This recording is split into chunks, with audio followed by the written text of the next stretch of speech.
Hello, it's Lucy here. Today we're going to be talking about how to structure your UCAS personal statement.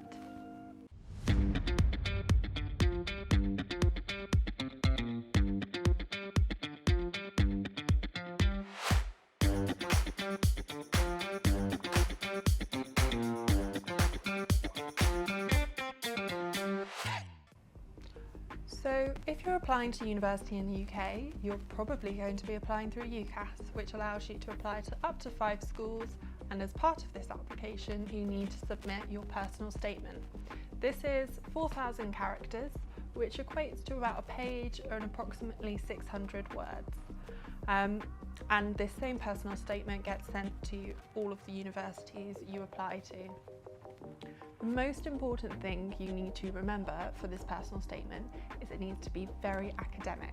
It needs to be focused on why you want to study this subject and why you would be good at studying this subject.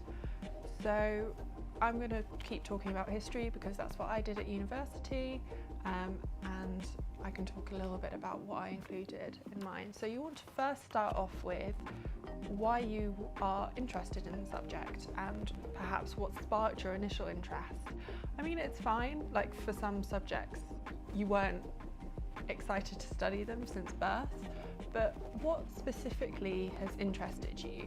Is there a theme or something for interest? For instance, I talked about how I really enjoyed hearing stories from the past and how even if they were from, say, 14th century China, there were some stories about human experiences that just seemed universal, and that's what I liked about history.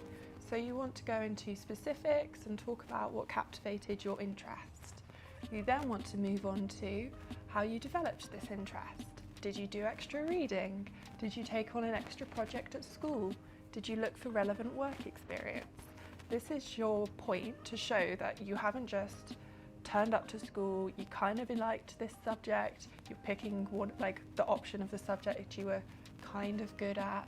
You want to show that you're really excited and passionate about this one subject.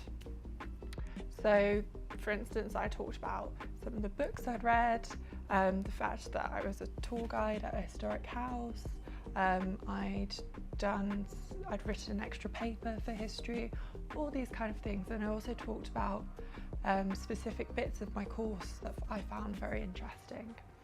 You then want to move on to what skills you have and what experiences you have had that will make you a good student of this subject and why you would thrive at university. So it can be the fact that you've had experience essay writing, that you've had to think logically, maybe you've been in debate club and that's strengthened your arguing skills. You need to, again, it's kind of the same as before as what developed your interest, but be a bit specific to make it show that, yep, you're ready to turn up to university and excel. And then your final point, and this normally doesn't need to take up too much space, but it's a good way to conclude, is to talk about why you think it's important to learn this subject at university and your wider goals and ambitions. So you do not need to know your life plan.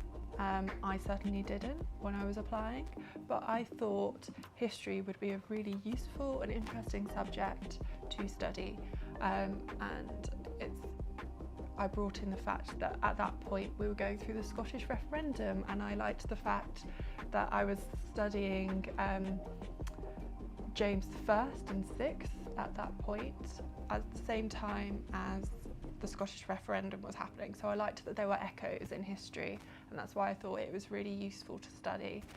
So that's a great way to conclude, but you generally don't need to spend too much time on that section. So the most important thing, I said it at the beginning, but I'll reiterate it, it needs to be super academic and very focused. So don't talk about how great a skier you are unless you can somehow relate it into why you want to study the subject you're applying for, or the skills that make you a good university student of that subject. Okay, if you do have any questions, again, please comment below, but that's it for now. Goodbye. Hope you enjoyed our videos. You can click here for more, and you can click right here to subscribe.